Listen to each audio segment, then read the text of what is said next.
Good day and welcome yet again to another of your daily devotionals brought to you by Live Light. The theme for day 214 is Back to Comfort. John 21 verse 3. Simon Peter told them, "I'm going fishing." They replied, "We'll go with you." Your story goes beyond what you know.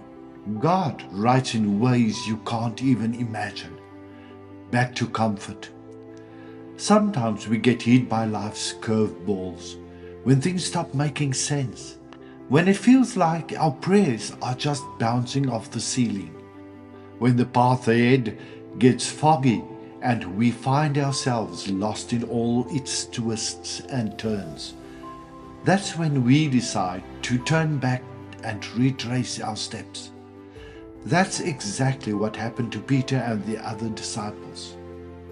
Jesus was crucified. Sure, he rose, but everything hadn't quite clicked for them yet.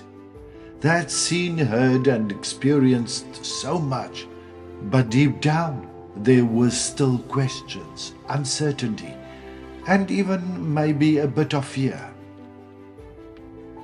Then Peter said, "Let's go fishing." What he really meant was, let's return to what we know and do best, where we have at least some control. That's just how we are, right?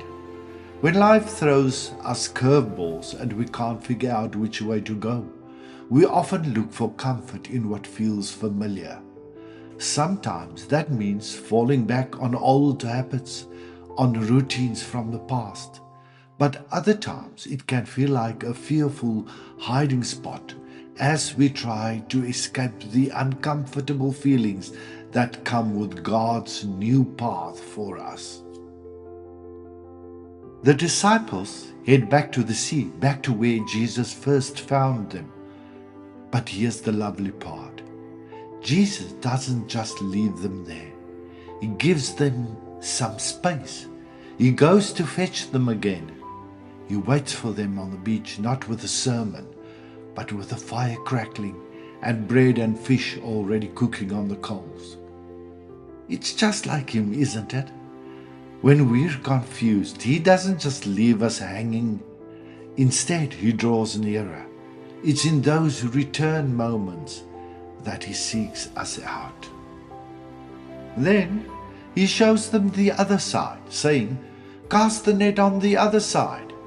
Basically, he's telling Peter, "I'm still here, I'm still working." And in that moment, Peter realizes it's Jesus, the one he denied, the one he couldn't quite figure out, the one who still calls him to something greater, something better. God's future for us isn't always the easiest road, but it's always the best one. Often, that better future initially appears as chaos and confusion, flipping our world and expectations upside down.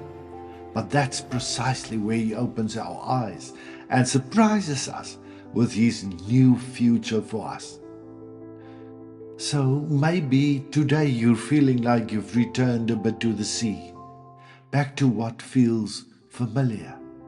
Don't be too tough on yourself. Jesus is already on the beach, just waiting for you. The real question is, are you going to stay with what you know?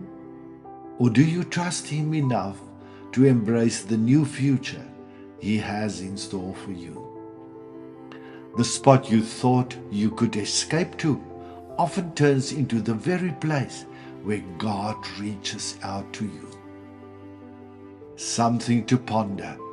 Why do you think we gravitate towards the old familiar so effortlessly? What do you think we can do to build more faith and courage for God's new future ahead of us? How are you planning to kick off today to break free from your fears and insecurities? Lord, I really appreciate that you never leave me in times of confusion, but instead you always meet me right where I am. Please help me to hear your voice once more, and to trust in the brighter future you have in store for me. Amen. What a blessed assurance we have that Jesus is alive and that He is walking also our journey with us. May you have a blessed week. Love and regards as always. Shalom.